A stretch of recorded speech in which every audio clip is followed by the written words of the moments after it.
Doa kami memohon di hadapan Bapa. Roh Kuduslah mengajari, mengurapi, memberikan hikmat-hikmat, bahkan mengingatkan Bapa sesuai dengan kebutuhan jemaat Tuhan, bukan kebutuhan secara pribadi kami. Sesuai apa yang Tuhan rindukan terjadi di tengah-tengah kami. Itulah Roh Kudus yang mau kami dengar di tempat ini. Kami rindu Bapa, kami benar-benar didewasakan di dalam Tuhan. Terpuji namamu Bapa, terpuji namamu. Kami siapkan hati kami dengan rendah hati. Ketika kami mempunyai sikap yang mau dibersihkan, sekalipun mungkin daging kami tersinggung, kami tidak akan marah Bapak. Karena kami tahu untuk kebaikan kami. Sama seperti kami kepada anak kami. Ketika kami melihat tingkah anak kami, kelakuan, sikap, karakter anak kami tidak baik, kami akan mendidik mereka Tuhan, akan menegur. Bahkan kami akan memberikan disiplin kepada anak-anak kami. Demikian Tuhan kepada kami. Demikian Tuhan, ada waktunya Engkau menegur kami dengan kasih, dengan lembut. Tetapi ada masanya Tuhan mendisiplinkan kami dengan segala hal yang kami alami. Sehingga kami mengerti Bapa kami senantiasa bekerja untuk kami, untuk kebaikan kami, untuk mendewasakan kami, untuk melayakkan kami sesuai dengan hatinya Tuhan. Terpuji namamu, haleluya. Sekali lagi pujian tadi, Yesus kau, haleluya, haleluya. Yesus kau lah juru selamatku, ku akui kau Tuhan bagiku, kau terang pada saat gelapku, kau pintu bagi setiap. Yesus kau juru selamatku, Yesus kau lah juru selamatku, ku akui kau Tuhan bagiku, kau terang pada saat gelapku, kau pintu bagi setiap jalan. Yesus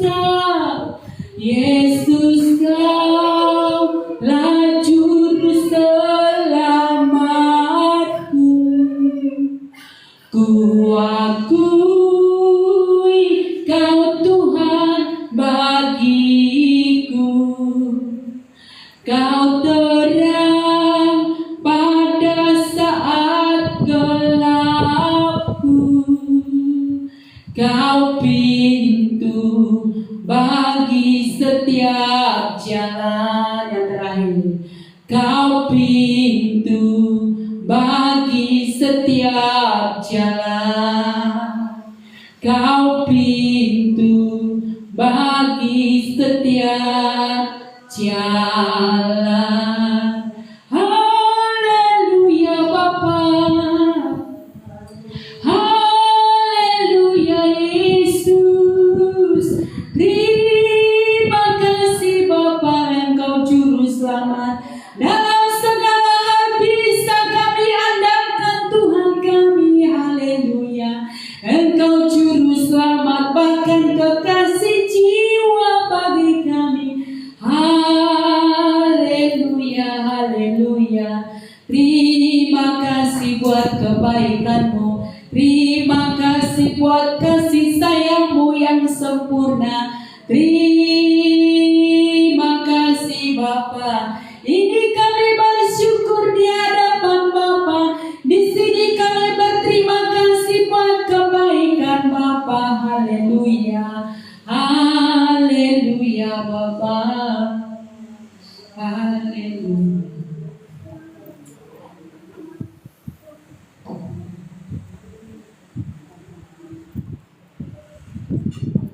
Terima kasih Bapak yang baik, terima kasih Tuhan Yesus. Kami bersyukur Tuhan, kami boleh ada sebagaimana ada pada saat ini. Kami datang ke hadirat-Mu Bapa untuk memuji nama-Mu, meninggikan nama-Mu, memuluskan nama-Mu di hari yang indah ini Bapa. Terima kasih Bapa. Kami sudah memuji menyembah-Mu Tuhan. Biarlah penyembahan kami menyenangkan hati-Mu. Tibalah sebentar Bapa kami mendengarkan firman-Mu. Berfirmanlah Tuhan. Berarti hamba-Mu kami juga mendengar. Berkati kami semua sehingga kami boleh hidup dalam firman-Mu. Terima kasih Bapak yang baik, sama-sama kita katakan Amin. Shalom, haleluya, puji Tuhan.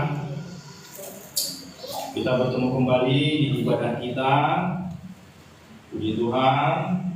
Tuhan Yesus memberkati kita dalam keadaan baik, dalam keadaan sehat.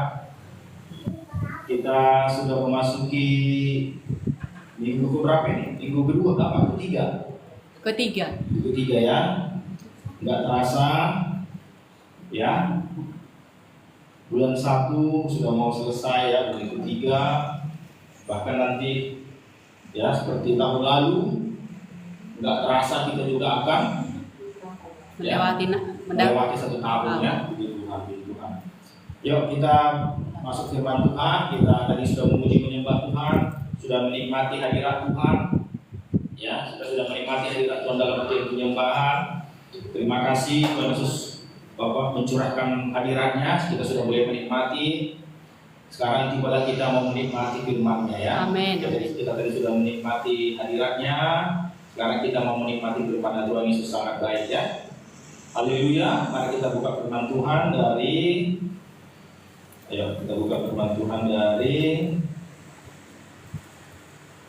Matius pasal 14. Ya, Matius pasal 14. Ya, kita semua Matius pasal 14 ayat 22. Matius pasal 14 ayat 22. Ya. Tapi saya lupa ya bertanya minggu lalu apa firman masih ingat? Mana anak-anak ya? Masih kelanjutan. Bapak semua. Coba. Minggu lalu apa firmannya siapa ingat? Dia belum apa ya, nggak ada.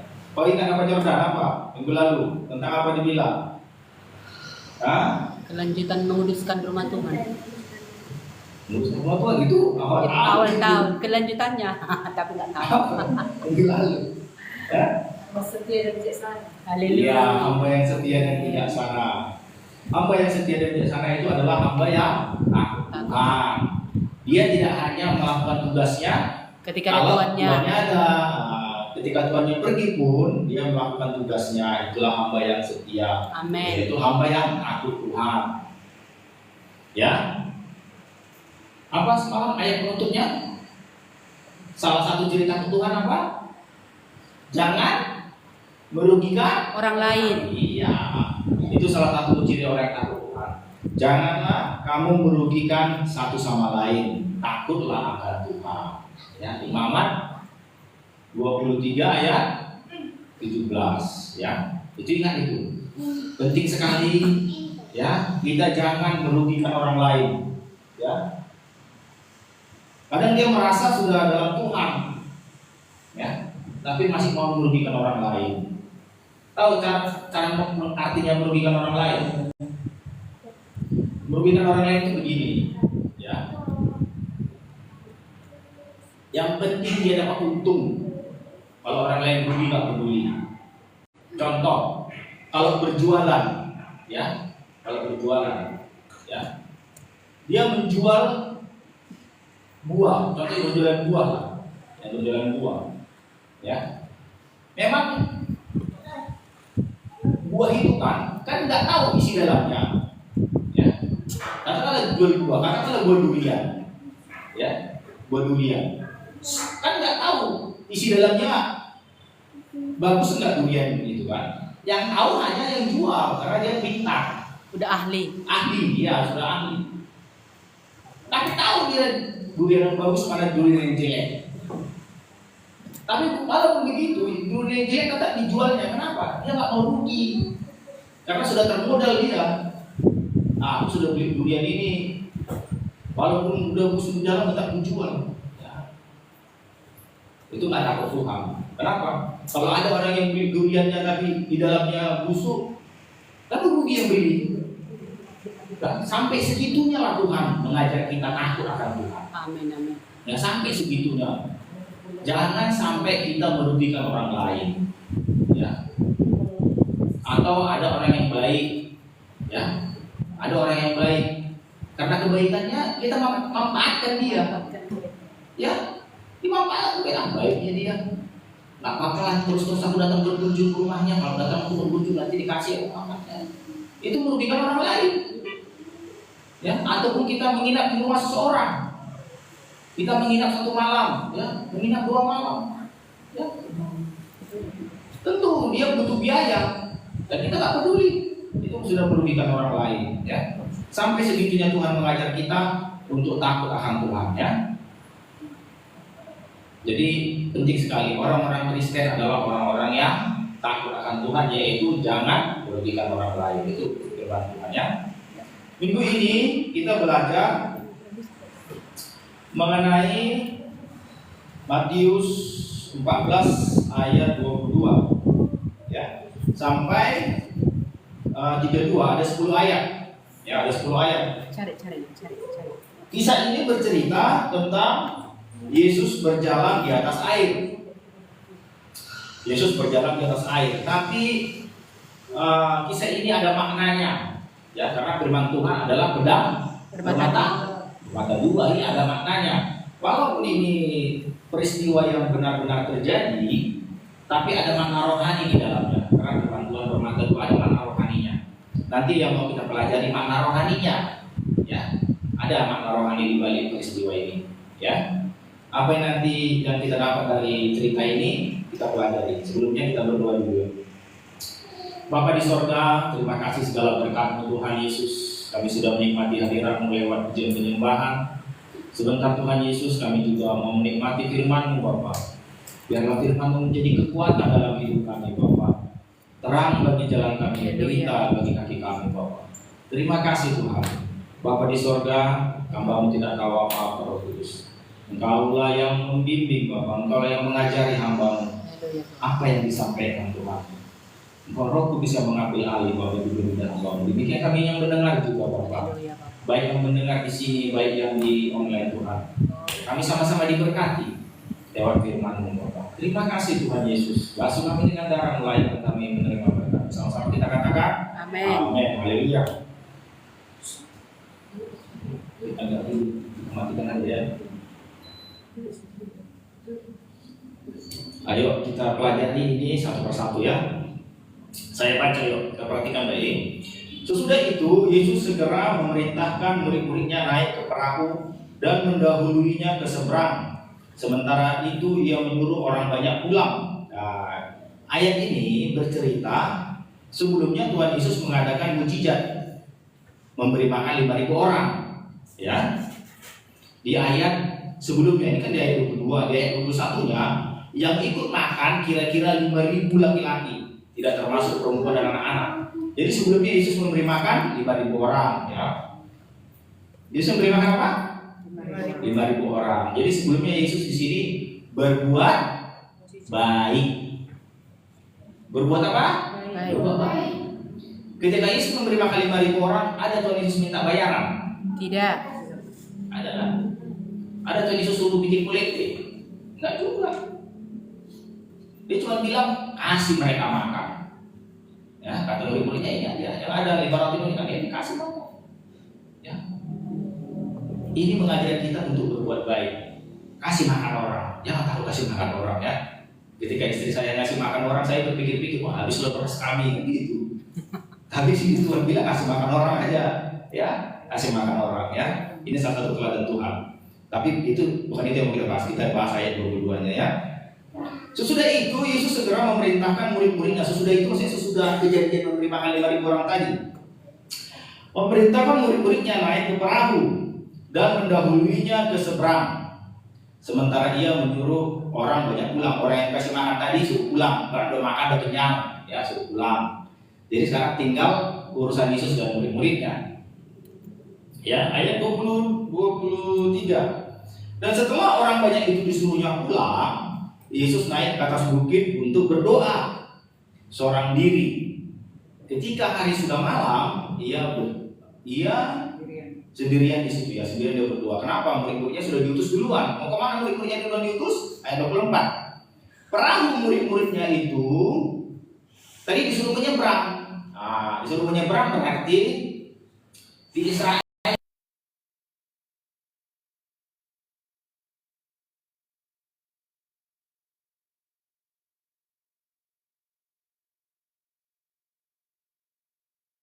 ya, dari sebelah sini ke sebelah sini ada. Ya, jadi mereka menyeberang. Menyeberang. Jadi disuruh Tuhan Yesus dulu menyeberang danau. Ya, menyeberang danau, muridnya duluan. Yesus tinggal di tempatnya. Ya, dikatakan perahu murid-muridnya sudah beberapa mil jauhnya dari pantai dan diombang-ambingkan gelombang karena angin sakal. Ya, ternyata di danau itu tadi ya ada angin. Ya, yang menggoncang perahu murid-muridnya tadi sehingga terombang-ambing. Ya, berarti anginnya kencang ini ya. Ada juga satu cerita Yesus menghadapi angin, ya kita kena anginnya. Tapi ini Yesus nggak di dalam perahu, jadi Yesus nggak bisa menghadapi anginnya. Yesus waktu masih berdua di bukit, dan dalam perahu hanya murid-murid sendiri. Ya kita lanjutkan ceritanya. Kira-kira ini kira-kira ayat 25 ya. Kira-kira jam 3 malam datanglah Yesus kepada mereka berjalan di atas air. Ya.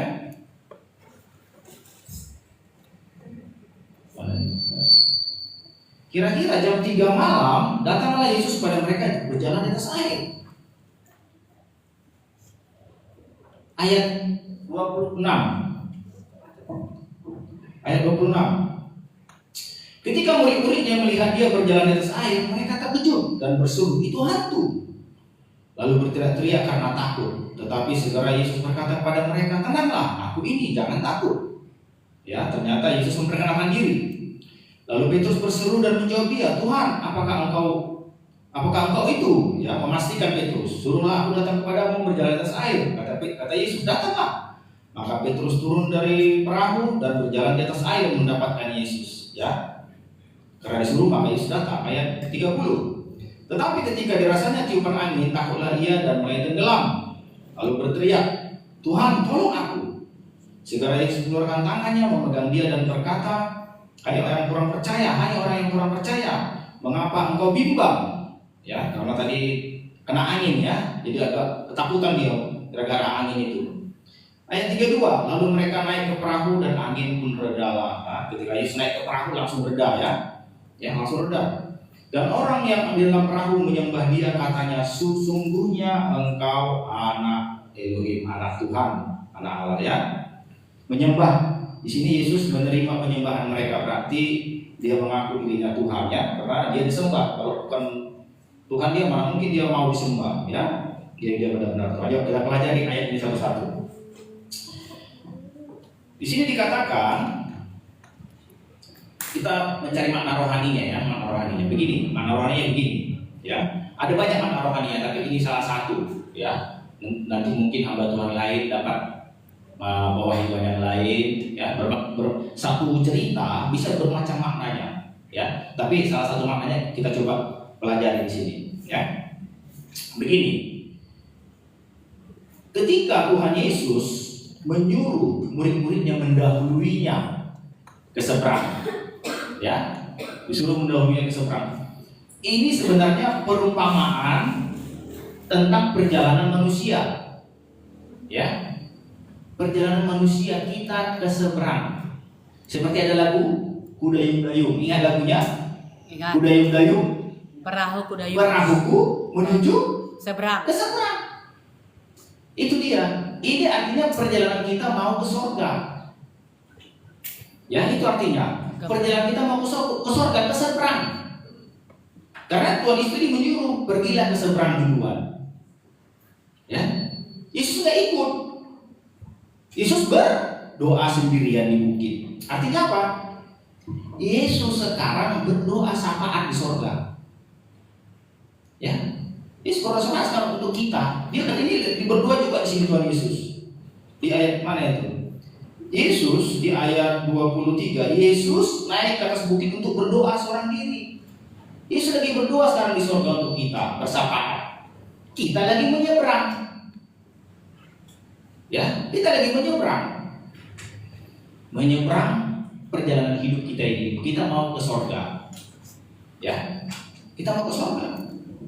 Tetapi di dalam perjalanan kita mau ke surga, mau menyeberang ini, ada banyak tantangan. Ya, banyak tantangan, banyak pergumulan, banyak masalah. Itulah yang digambarkan dengan angin. Ya, angin sakal katanya. Yang menggoyang perahu kita, yang menggoyang keimanan kita. Kita baca di sini ya. Di ayat perahu murid-muridnya sudah berapa mil jauhnya, kita sudah berjalan bersama Tuhan.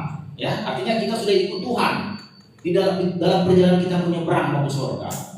Tetapi dalam perjalanan hidup kita ini mau menyeberang ke surga, ya kita diombang-ambingkan gelombang karena angin sakal. Ya, banyak tantangan, pergumulan. Nggak mungkin. Jadi jangan bilang ikut Tuhan Yesus itu nggak ada tantangan, jangan. Ada, ini murid-muridnya kan diterpa angin sakal, mereka kan ikut Yesus. Ya, jadi jangan bilang murid-murid Yesus sudah bebas dari masalah. Bayangkan Yesus sendiri secara fisik pada saat itu bersama mereka. Ya, memang Yesus nggak ikut di perahu.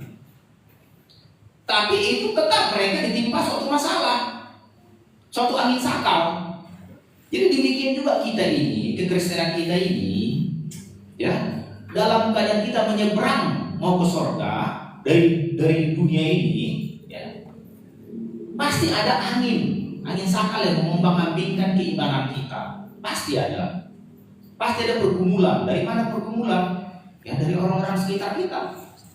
Bisa dari istri, bisa dari suami, dari anak-anak, dari tetangga, dari orang tua. Dari mana lagi?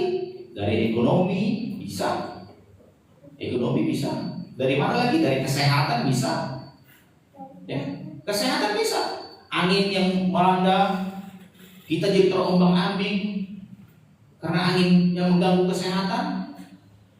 Ekonomi juga terombang-ambing kita bisa. Bahkan dari keluarga. Ya, keluarga juga bisa bikin kita terombang-ambing. Ya, kita bisa bikin kecewa orang tua, bisa bikin kecewa istri, bisa dibikin kecewa suami. Ya. Ada banyak orang-orang Kristen ditinggalkan suaminya. Dia sudah ikut Tuhan tapi suaminya meninggalkan. Ada ikut Tuhan, istrinya juga mau nggak setia. Orang tua juga mau nggak menyayangi anaknya. Banyak pergumulan orang Kristen. Jadi jangan bilang orang Kristen tidak ada pergumulan. Ya, jangan banyak pergumulannya.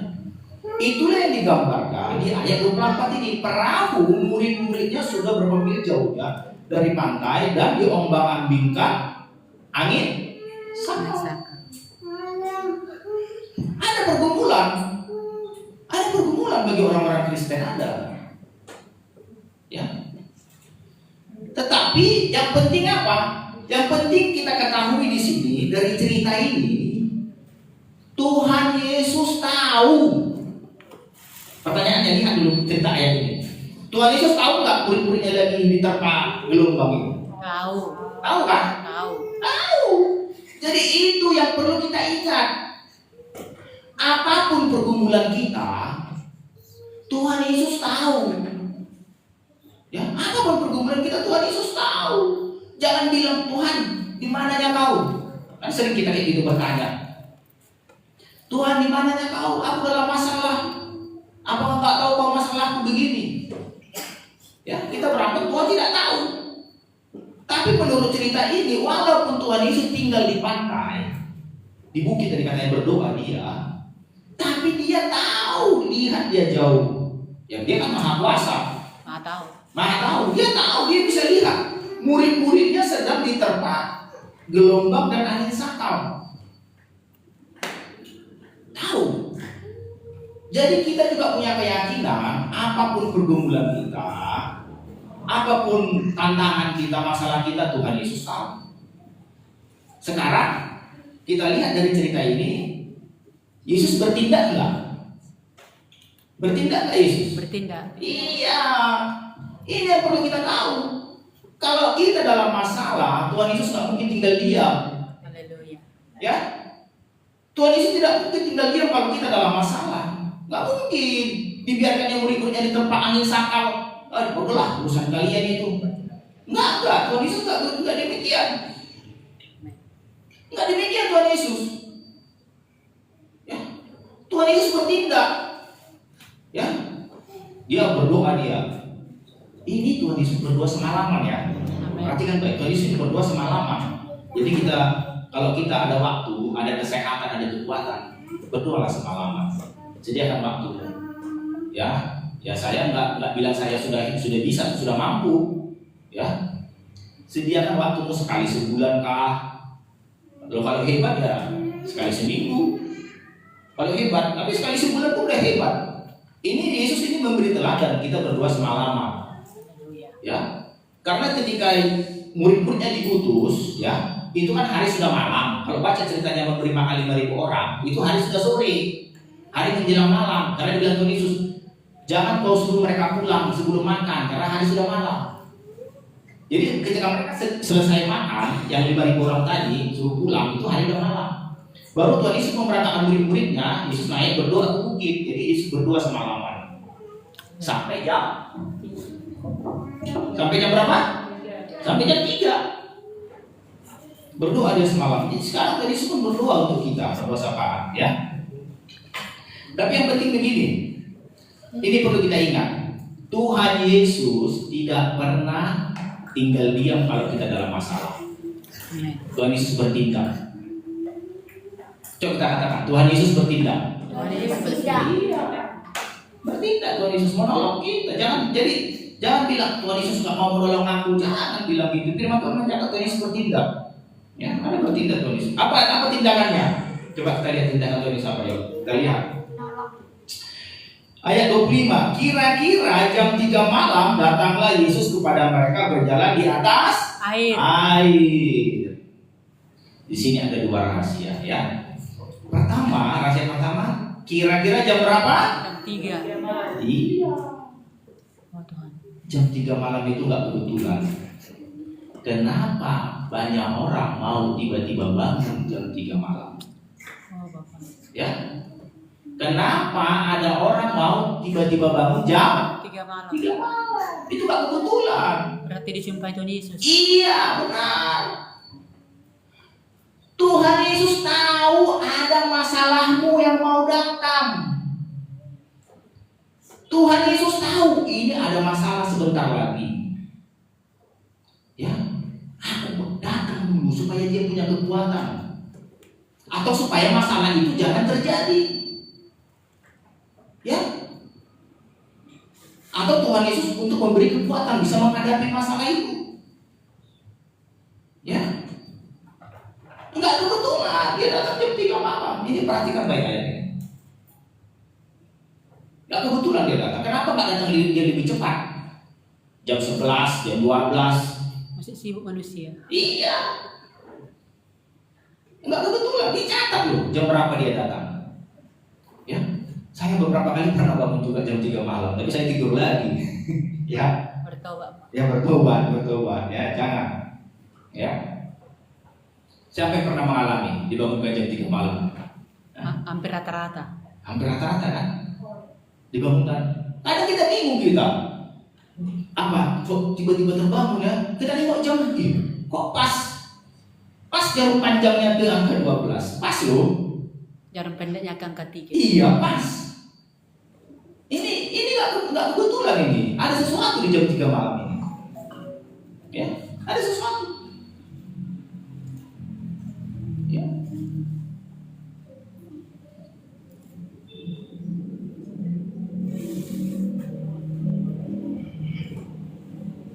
Jadi kalau kita dibangunkan jam 3 malam ya, jangan anggap enteng, ya. Jangan anggap enteng. Itu sebenarnya Tuhan Yesus sedang, ya, mengunjungi kita, ya. Itu artinya Tuhan Yesus sedang mengunjungi kita. Ya, berdoalah kita. Datang dia. Ya. Kenapa? Karena Tuhan tahu kita mungkin dalam masalah. Ada sesuatu sebentar lagi yang mau dihadapi. Ya. Ada ada pergumulan, ya, ada tantangan, ya. Ya mungkin ya nggak semua orang kuat mungkin ya, nggak semua orang kuat berdoa. Tapi seberapa kekuatan usahakanlah, ya seberapa kekuatan usahakan. Kalaupun nggak kuat, kalau misalnya nggak kuat, masalah itu datang, jangan salahkan Tuhan. Jangan salahkan Tuhan, karena Tuhan sudah datang duluan. Tapi kita nggak respon, ya kita nggak respon. Jangan salahkan Tuhan. Masalah ini apa kok begini terus, hidupku begini terus, ekonomiku begini terus, anak-anakku begini terus. Jangan salahkan Tuhan. Sebenarnya kita yang nggak respon, Dia sudah datang. Tapi kita yang nggak respon. Coba kita respon, ya coba kita respon. Karena begini ya, tadi juga seorang hamba Tuhan bersaksi. Sebenarnya jam 3 malam itulah paling peperangan rohani. Waktunya yang paling peperangan rohani di situ. Kenapa? Karena di jam 3 malam itu disitulah orang ngantuk-ngantuknya paling enaknya tidur. Ya, paling enaknya tidur di situ. Disitulah sering terjadi mimpi. Kenapa disitu terjadi mimpi? Di situ ada peperangan rohani. Kalau mimpinya jelek, ya itu kalah dia. Ya, jam 3 malam itu lagi berat-beratnya itu tidur situ. Jadi waktu-waktu peperangan rohani di situ. Kalau kita menang, berkemenangan. Ya. Kira-kira jam 3 malam datanglah Yesus kepada mereka berjalan di atas air. Pertanyaan saya, makanya saya katakan tidak ada dua rahasia. Itu rahasia jam 3 malam. Ini rahasia berjalan di atas air. Pertanyaannya begini. Bisa nggak Yesus tiba-tiba langsung muncul, menghilang dari mana langsung masuk ke perahunya? Bisa nggak? Bisa. Jadi ngapain pula Yesus perlu berjalan di atas air? Seolah-olah dia mau kasih pertunjukan show gitu. Ya. Bahkan ini jadi ikonik. Jadi salah satu mujizat Tuhan Yesus yang paling hebat. Jadi sejarah Kristen. Iya, sejarah Kristen. Kita banyak lihat lukisan-lukisan Yesus digambarkan berjalan di atas air. Ya. Kenapa Tuhan Yesus merasa perlu menunjukkan kuasanya berjalan di atas air? Kan bisa aja dia dari pantai atau dari berdoa tiba-tiba menghilang, Langsung ada di perahu. langsung masuk ke perahu. Kenapa Yesus merasa perlu menunjukkan kuasanya berjalan di atas air? Ini penting. Ya. Air, kita sudah tahu itu salah satu elemen ya, sifat apa? Ada 5 elemen ya. Api, air, logam, tanah, kayu ya. Salah satu elemen itu air. Air itu punya sifat apa? Sifat air. Dia berubah bentuk sesuai wadah yang ditempati. Dia mudah berubah bentuk. Itu air, mudah berubah bentuk sesuai wadah tempatnya. Ya. Tapi anehnya di bawah kaki Yesus, ketika diinjak, air nggak berubah bentuk. Ya, nggak berubah bentuk, dia tetap keras, seperti jalan padan, nggak berubah bentuk dia. Ya, air begini. Jadi dari sini kita dapat pengertian apa? Yesus bisa merubah sifat dasar air. Yesus punya kuasa merubah sifat dasar air. Air yang seharusnya menenggelamkan bisa dirubah Yesus tidak menenggelamkan. Ya, ada ayat firman Tuhan di Yesaya dikatakan apa? Apabila engkau berjalan di air, air tidak menghanyutkan. Iya, tidak menenggelamkan engkau, tidak menenggelamkan engkau. Itu ada di Yesaya. Ya. Jadi di sini Tuhan Yesus menunjukkan kuasanya atas bumi, atas elemen-elemen di bumi ini. Tidak punya kuasa. Ya, tidak punya kuasa elemen-elemen di bumi ini. Air salah satunya. Ya, tidak punya kuasa. Semua kuasa itu tunduk di bawah kaki Yesus. Ya, semua tunduk di bawah kaki Yesus. Ada ayat firman Tuhan mengatakan apa? Segala nama di langit, Di bumi. ya di bumi, di bawah bumi semua tunduk bertukuk lutut di bawah nama Yesus. Ya, berkuasa Tuhan Yesus, berkuasa. Jadi artinya apa? Masalah kita itu pun kita perlu sadari tidak ada yang nggak bisa ditundukkan. Haleluya. Ya, tidak ada yang tidak bisa ditundukkan Tuhan Yesus. Elemen yang seharusnya menenggelamkan bisa dirubah sifatnya jadi tidak menenggelamkan. Ya, bisa dirubah sifatnya. Yesus jadi bisa berjalan di atas air. Kita nggak tahu prosesnya bagaimana. Ya kalau secara fisika, prosesnya air itu harus menjadi es. Air itu harus menjadi es baru bisa dipijak. Harus membeku. Harus membeku, itu secara fisika. Kita nggak tahu apa mungkin Tuhan Yesus membuat menjadi es yang dipijaknya dulu sehingga dia bisa berjalan, karena harus menjadi padat. Ya, berarti Tuhan berkuasa mengubah air jadi es seketika. Kita nggak tahu prosesnya, nggak diceritakan. Ataupun air tetap air. Ya. Tapi di sini artinya apa? Tuhan Yesus berkuasa atas elemen-elemen di bumi ini. Ya, Tuhan punya kuasa. Artinya masalah kita tadi di hadapan Tuhan Yesus tidak ada artinya. Kalau kita percaya Tuhan Yesus sanggup, ya Tuhan tunjukkan kuasanya berjalan atas air. Nggak ada perlu dikhawatirkan. Ya, percaya sama Tuhan Yesus, percaya pertolongannya. Itu yang pertama. Yang kedua, air itu menandakan kekuasaan iblis.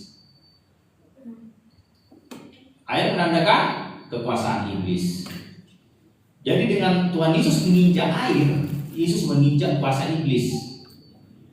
Kenapa saya katakan air itu menandakan kuasa iblis? Kita buka di Wahyu 13. Ayo supaya kita mengerti kenapa air itu melambangkan kuasa iblis, kuasa setan. Di Wahyu 13 dicatat di sana. Jadi Tuhan menginjak air tanpa tenggelam, artinya Tuhan Yesus berkuasa menginjak iblis. Menginjak kuasa iblis. Wahyu 13. Wahyu pasal 13 ayat 1 coba. 13 ayat 1. Ya. Apa dikatakan? Coba baca. Dan aku berdiri di atas pasir. 13 ayat 1. Ya, saya kayak apa dulu baca dulu lain. Wahyu 13 ayat 1. Iya. Coba. Betul. Apa? Wahyu 13 ayat 1. Dan aku berdiri di atas. Bukan. Lalu aku melihat. Bawah. Coba. Ayo, Amang Buru aja. Amang Buru aja. Lalu aku melihat seekor binatang keluar dari dalam laut, Iya. bertanduk 10 dan berkepala 7. Di atas tanduk-tanduknya terdapat 10 mahkota, dan pada kepalanya tertulis nama-nama hujat. Tidak. Itu kan roh-roh jahat itu. Nama-nama hujat itu roh-roh jahat kepada apa? Kepada hujat kepada Tuhan. Itu kan roh-roh jahat yang mengejek Tuhan. Lalu aku melihat seekor binatang keluar dari dalam Laut. Jadi laut kekuasaan siapa? Iblis. Kuasa iblis, kuasa setan. Tapi Tuhan menginjak air tidak tenggelam, menunjukkan kuasa Tuhan atas laut. Kuasa Tuhan atas roh-roh jahat. Ya. Kuasa Tuhan atas roh-roh jahat.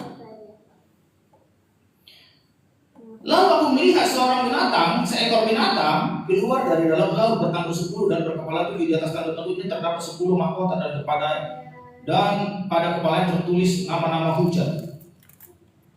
Ya. Dari laut katanya. Kenapa dari laut? Karena laut itu kekuasaan setan.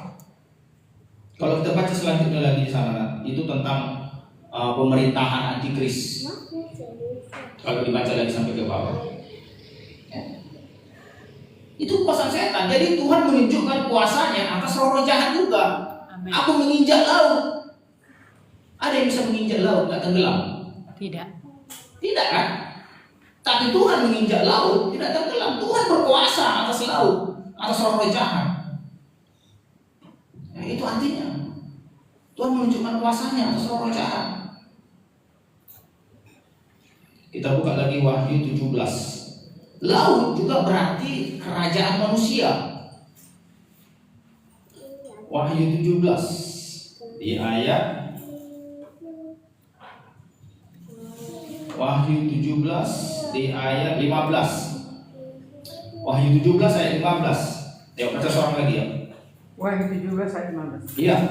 Lalu ia berkata kepadaku, semua air yang telah kau lihat, di mana wanita pelacur itu duduk, adalah bangsa-bangsa dan rakyat banyak dan kaum dan bahasa. Iya. Di sini air yang banyak itu laut. Lalu ia berkata kepadaku, semua air yang kau lihat di mana wanita pelacur itu duduk, itu Babel, adalah bangsa-bangsa dan rakyat banyak dan kaum dan bahasa. Artinya apa? Tuhan berkuasa atas bangsa-bangsa. Amin. Tuhan menginjak laut, menginjak air. Ya, atas bangsa-bangsa Tuhan berkuasa. Rakyat banyak dan kaum dan bahasa. Jadi jangan takut. Kenapa perlu Tuhan Yesus berjalan di atas air? Karena Tuhan Yesus mau menunjukkan kuasanya atas dunia ini, atas bangsa-bangsa, atas kerajaan-kerajaan, Haleluya. juga atas roh-roh yang berkuasa di dunia ini, roh-roh jahat. Ya, Tuhan menginjak mereka. Jadi jangan takut, jangan takut. Apapun pergumulanmu, apapun masalahmu, kalau Tuhan Yesus sudah menginjak air, ya, nanti kita baca ayat selanjutnya. Tuhan Yesus mengajar Petrus juga menginjak air. Haleluya. Artinya Tuhan Yesus mengajar kita berkuasa atas bangsa-bangsa, berkuasa atas roh jahat. Amin. Itu artinya, ya.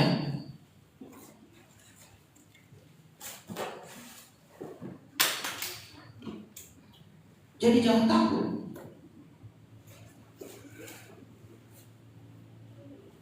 Satu lagi, Yesus namanya apa? Yesus apa namanya? Yesus apa gelarnya? Yesus? Iya, Kristus. Kristus itu bahasa Yunani atau ya bahasa Greek, bahasa Yunani, Kristus. Bahasa Ibraninya apa?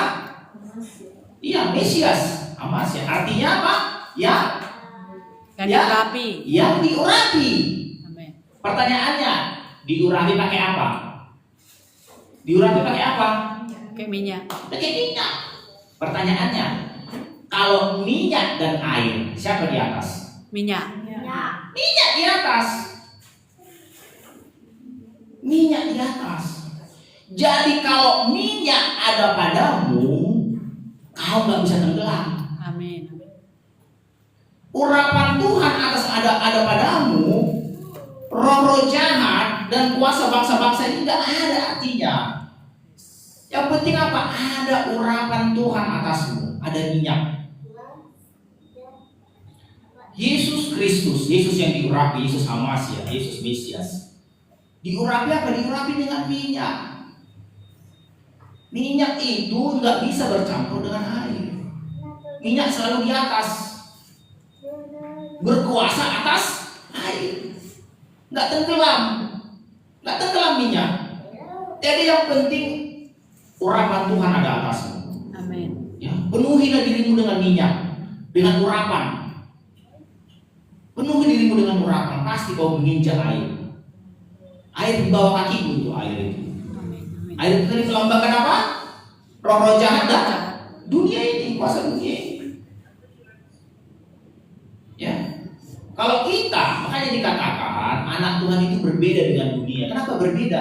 Seperti minyak dan air. Jadi kalau anak Tuhan sama dengan dunia, campur bau, dia nggak tahu, nggak bisa dibedakan. Coba dulu, taruh air, taruh minyak, campur. Bisa lihat perbedaannya enggak? Bisa. Bisa. Itulah perbedaan anak Tuhan dengan dunia. Haleluya. Jadi kalau sama kita anak Tuhan dengan dunia, sama-sama dilihat, nggak bisa dibedakan. Apa bedanya? Tapi kalau kau minyak, kau diurapi, kau berbeda dengan air. Kau di atas, kau di atas, kita di atas. Makanya dikatakan Tuhan jadi kepala bukan Ekor. iya. Kita di atas, kita diurapi. Ya, itu dia. Jadi apa? Isi dirimu dengan pengurapan. Amin. Ya, kalau pengurapan dalam dirimu sedikit, pasti kita nggak serupa dengan dunia. Pasti serupa dengan dunia. Pasti serupa. Ya, pasti serupa. Kalau anak Tuhan stres, orang dunia stres, sama-sama stres. Dilihat orang sama-sama stres, apa lagunya? Ya, tapi kalau dilihat orang, anak Tuhan bersukacita, walaupun mungkin rumahnya masih menyewa ataupun pakaian yang biasa, orang heran, kok bisa bersukacita kau? Tapi ku tengok utangmu banyak. Atau mungkin begini, dilihat dia makannya cuma tempe atau tahu, tapi dilihat mukanya berseri-seri. Kok bisa katanya? Aku tiap hari makan ikan kakap katanya. Tapi aku selalu stres. Kenapa? Karena ada urapan, jadi penting urapan, ya.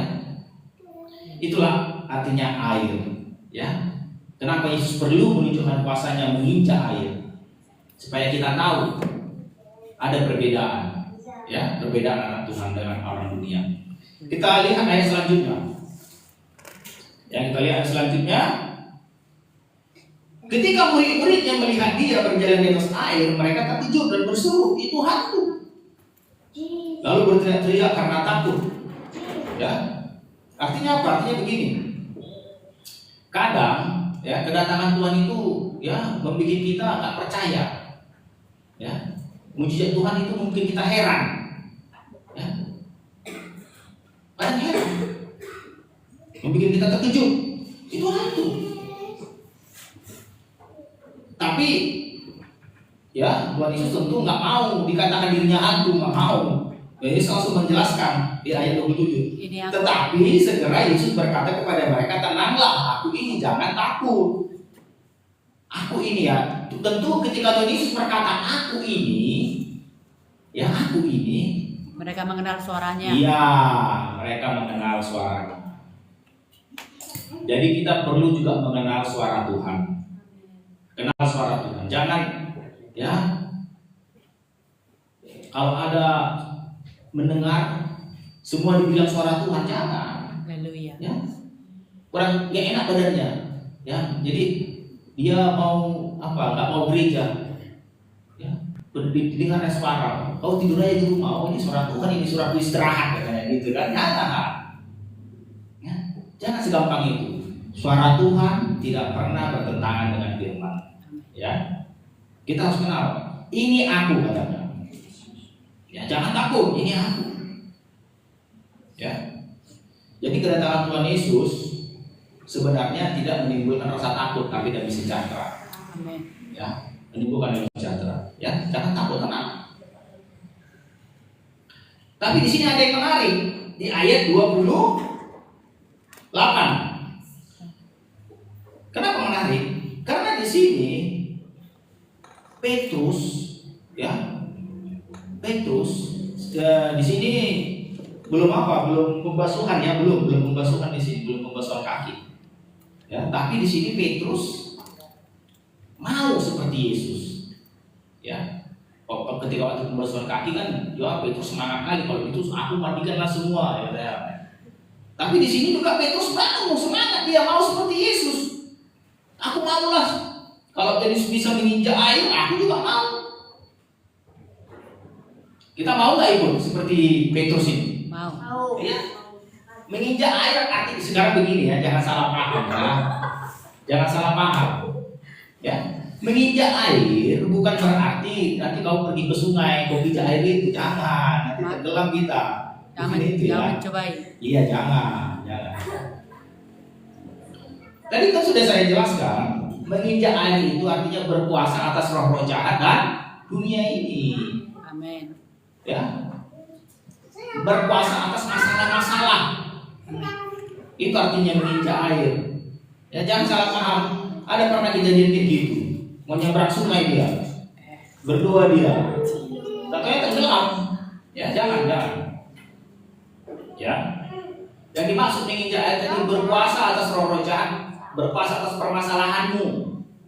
Apapun masalahmu kau bisa kuasai, kau bisa kendalikan. Ya, itu nggak menggoncang imanmu. Ya, berkuasa atas dunia ini. Ya, kalau berkuasa atas dunia ini artinya kau punya kehidupan yang baik, ya, kesehatan yang baik, ekonomi yang baik, itu dia berkuasa menginjak itu maksudnya. Lalu dikatakan Petrus di ayat 28, lalu Petrus berseru dan menjawab dia, Tuhan, apabila engkau itu, suruhlah aku datang kepadamu berjalan di atas air. Ya. Artinya gini, Petrus mau, Tuhan, aku mau sepertimu, itu maksudnya. Ya, aku mau sepertimu. Apa kata Yesus? Datanglah. Artinya apa? Yesus juga sebenarnya mau kita seperti dia. Ya. Yesus juga mau kita seperti dia. Apa kata Tuhan Yesus di Yohanes? Ada di situ. Saya lupa ayatnya. Dikatakan apa begini? Engkau akan melakukan perkara-perkara yang lebih besar daripada yang kulakukan. daripada yang kulakukan, ada di Yohanes itu. Engkau akan melakukan perkara-perkara yang lebih besar. Jadi jangan pikir Tuhan Yesus itu nggak mau kita seperti dia, mau. Kalau Tuhan Yesus membagikan orang mati, Tuhan Yesus lebih mau kalian bisa membagikan orang mati. Tuhan Yesus menyembuhkan orang kusta, Tuhan Yesus pun mau kalian bisa menyembuhkan orang kusta, mau. Datanglah, kata dia kok. Kata Petrus, aku mau Tuhan sepertimu. Datanglah, mana ada yang melarang? Kan kira-kira begitu cakapnya kan? Datanglah, mana ada yang melarang? Jadi kalau mau urapanmu tadi artinya kan Yesus itu yang diurapi. Haleluya. Hamasya yang diurapi. Kalau mau urapanmu seperti urapan Tuhan Yesus, ya datanglah. Datang. Tuhan Yesus nggak larang. Tuhan Yesus nggak bilang, oh ini urapan ini hanya untuk orang-orang tertentu. Ya urapan ini untuk orang begini, untuk orang begini, untuk orang yang pintar. Enggak. Siapa yang mau datang? Tuhan Yesus tidak pernah membatasi urapan bagi siapapun. Ya. Urapanmu mau sebesar apapun, Tuhan Yesus tidak pernah batasi. Atau begini, saya kasih pertanyaan. Ada nggak di Alkitab ini Tuhan Yesus pernah membatasi urapan orang? Tidak. Nggak ada kan? Nggak ada. Ya. Jadi mau seberapa besar urapan yang kau miliki, kejarlah itu, datanglah. Saking besarnya urapan seseorang, karena begitu besarnya urapan seseorang, ya, bayangannya pun bisa membangkitkan orang mati. Petrus sama Skopas. Bayangannya pun. Itu artinya Tuhan Yesus tidak pernah membatasi. Pertanyaannya, apakah itu hanya ada sama rasul-rasul? Enggak. Zaman sekarang pun bisa kalau mau. Itu nggak terbatas zaman rasul-rasul. Ada orang bilang begini, berkata begini, oh itu mujizat itu hanya zaman dulu. Katanya, zaman sekarang nggak berlaku lagi. Enggak, firman Tuhan katakan, aku sama dahulu, sekarang kan sama. Tidak berubah. Tidak berubah, ya. Jadi dari sini kita paham, Tuhan Yesus tidak pernah membatasi siapa yang mau memiliki urapan yang besar. Tidak pernah membatasi. Kalau mau urapanmu besar, datanglah, kejarlah, datanglah kepada Tuhan. Cari urapan lebih banyak, cari urapan lebih banyak. Semakin kuduskan dirimu, semakin kuduskan dirimu. Ya, karena urapan itu gak bisa ada dosa. Karena ada dicatat di pengkhotbah. Lalat membikin urapan itu berbau busuk. Ya, lalat di pengkhotbah itu ada. Mengkamerkan seluruh adonan. Iya. Ya, jangan ada dosa. Semakin kuduskan dirimu. Kalau mau urapanmu besar, semakin kuduskan dirimu. Semakin kuduskan dirimu. Ya, bisa. Ya, banyak kesaksian-kesaksian yang aneh-aneh. Banyak. Mujizat-mujizat yang melebihi. Ya, banyak. Joshua, ya, karena urapan Tuhan berkata kepada matahari, berhentilah engkau di situ, katanya. Berhenti. Iya. Itu karena urapan. Banyak lagi. Urapan Elisa, urapan Elia, ya, macam mujizat. Ya. Urapan datanglah. Kalau mau punya urapan, cari, kejar. Makanya dibilang Tuhan datanglah. Apa yang terjadi? Petrus mau. Maka Petrus pun turun dari perahu dan berjalan di atas air mendapatkan Yesus. Ayat 30. Tetapi ketika dirasanya tiupan angin, takutlah ia. Artinya tadi kan masih ada angin sakal tadi, masih ada gelombang. Ya. Gelombang tadi belum reda. Ayat ini mencatat nanti ketika Yesus naik baru gelombang itu reda. Ya. Waktu Yesus naik ke perahu baru gelombang itu reda. Tapi ketika Yesus Petrus tadi turun, ya, gelombang tadi masih ada.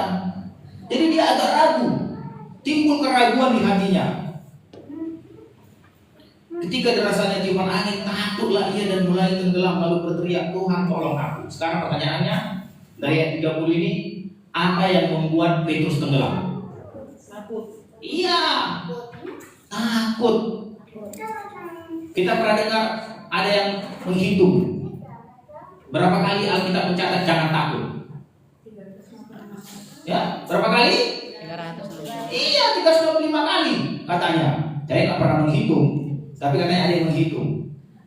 Kata jangan takut 365 kali.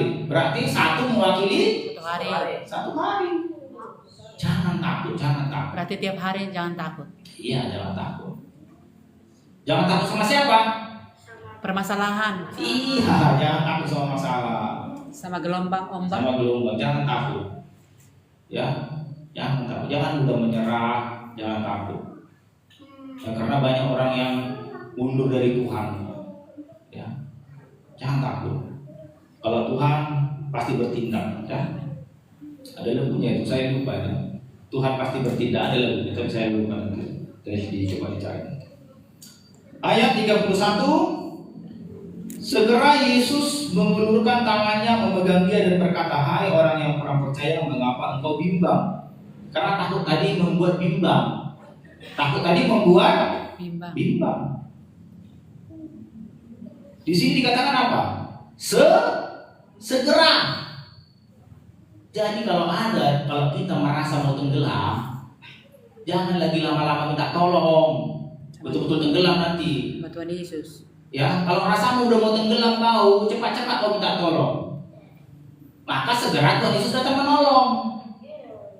Ya, ini rasanya sudah mau tenggelam pun nggak mau minta tolong, ada gitu. Nyawanya sudah di tenggorokan, nggak mau minta tolong sama Tuhan Yesus.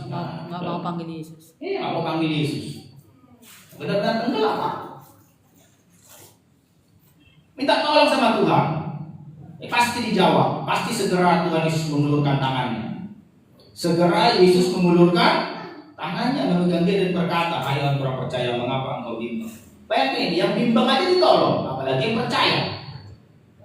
Bimbang pun kau, kalau kau minta tolong sama Tuhan, pasti ditolong kalau engkau bimbang. Ya, karena itu buktinya. Bimbang pun kita ditolong juga. Lebih bagus percaya. Lebih bagus percaya. Tuhan tolong aku katanya. Ya, jadi jangan sungkan-sungkan minta tolong sama Tuhan. Kadang-kadang kita sungkan minta tolong, merasa bisa. Jangan sungkan-sungkan minta tolong sama Tuhan. Tuhan tolong Tuhan, Tuhan tolong Tuhan. Mau kemana-mana minta tolong aja. Tuhan aku mau pergi, tolong Tuhan itu. Amin. Tuhan aku mau kesini, tolong Tuhan, tolong Tuhan, tolong Tuhan. Ya, jangan merasa hebat, merasa mampu. Ya, minta tolong aja. Segera Tuhan Yesus menolong. Padahal ini bimbang pun dia tetap ditolong. Lalu mereka naik ke perahu dan angin pun reda. Ya, kalau Tuhan Yesus sudah masuk ke perahu, Tuhan Yesus ada di hati kita, itu nggak ada lagi semua permasalahan itu ya. Yang penting Yesus ada di hati kita, naik di perahu kita. Dan yang terpenting apa? Kita menyembah Dia. Dan orang-orang yang di perahu menyembah Dia. Amin. Sembah lagi. Sembah. Sesungguhnya Engkaulah juru selamat kami. Sesungguhnya Engkaulah Tuhan kami. Sesungguhnya Engkaulah penebus kami. Ya. Puji Dia, sembah Dia, puji Dia. Itu tuh aja kerja kita. Karena di surga pun itu juga kerja kita. Memuji menyembah. Ya. Biasakan dari sekarang memuji menyembah. Ya. Demikian firman Tuhan, mari kita berdoa. Bapa di surga, terima kasih buat kemurahan-Mu, terima kasih buat mujizat-Mu. Terima kasih buat pertolongan-Mu. Seringkali kami bimbang Bapak, tapi kami percaya Tuhan Yesus tetap menolong kami Bapak. Seperti Tuhan menolong Petrus. Tuhan juga menolong kami. Terima kasih Bapak yang baik, sama-sama kita katakan amin.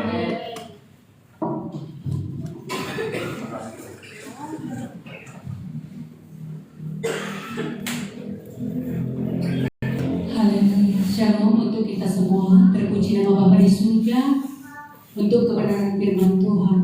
Pada siang hari ini kita diajarin Tuhan untuk belajar seperti Tuhan Yesus. Artinya Tuhan Yesus rindu.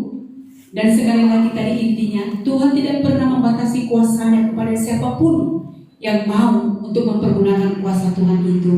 Haleluya. Seperti tadi, masalah apapun itu tunduk di dalam nama Tuhan Yesus. Haleluya. Segala makhluk bertekuk lutut. Bahkan kalau ada masalah kita, ada penyakit, ada kondisi yang tidak baik, haleluya, Tuhan pernah berkata lewat firman-Nya, bahkan katakan penyakit ini tidak akan membawa kematian. Amin. Amin. Terus boleh kita katakan masalah ini tidak akan membuat aku mundur dari Tuhan. Haleluya. Kadang Tuhan izinkan saudaraku untuk membuktikan iman kita. Diizinkan angin datang, diizinkan badai datang, untuk membuktikan kita mengandalkan Tuhan apa tidak. Tetapi siang hari ini kita sama-sama belajar saudaraku, penyakit ini, masalah ini, keuangan yang sedang tidak stabil ini tidak akan membawa kematian imanku, tetapi untuk menunjukkan kuasa Tuhan bisa kulihat. Amin. Untuk bisa kurasakan, kualami mujizat daripada Tuhan. Jadi orang-orang Kristen sesungguhnya tidak hanya mendengar dari orang bahwasanya Tuhan Yesus baik, bahwasanya Tuhan Yesus dahsyat, tetapi sesungguhnya anak-anak Tuhan sungguh mengalami. Amin. Kadang orang kan bersaksi Tuhan Yesus dahsyat katanya, lalu kita tahu Tuhan Yesus dahsyat, tetapi tidak pernah mengalami kedahsyatan Tuhan. Tetapi sesungguhnya Tuhan mau kita sungguh mengalami mujizat, mengalami kedahsyatan Tuhan itu. Haleluya. Sampai di sini kebenaran firman Tuhan sama-sama dibangun kita. Terima kasih buat saudara kami yang ada di online. Tadi saya sampai ketik dari namanya, saya lihat ada beberapa yang tidak Kristen. Sungguh berapa lama mengikuti. Ada 2 nama tadi saya lihat. Saya katakan kepada Tuhan, Cihama. Bahkan satu orang saudara saya, siapa ya? Ada ningsi-ningsinya ya. Tuhan memberkati saudara, atau mungkin baru bertobat. Karena sekarang kan banyak penginjilan di media sosial. Saya sungguh terberkati. Saya ketik siapa saja yang penting. Ada 2 nama. Dari namanya bukan Kristen. Diberkati saudara. Diberkati saudara yang ada di online. Diberkati kita yang ada di sini. Amin. Haleluya. Kemuliaan hanya bagi Tuhan. Tugas kita hanya memberitakan firman. Masalah menuai itu urusan Tuhan. Haleluya. Jadi sampai di sini pertemuan kita ya saudaraku yang ada di online. Tuhan memberkati saudara, sama-sama dibangun kita dengan kebenaran Tuhan. Sampai di sini pertemuan kita tutup live-nya. Di minggu yang akan datang kita boleh bertemu kembali. Shalom buat saudara, shalom buat kami yang ada di sini. Selamat bertemu di kemudian hari. Haleluya. Tuhan Yesus memberkati. Amin. Haleluya. Mari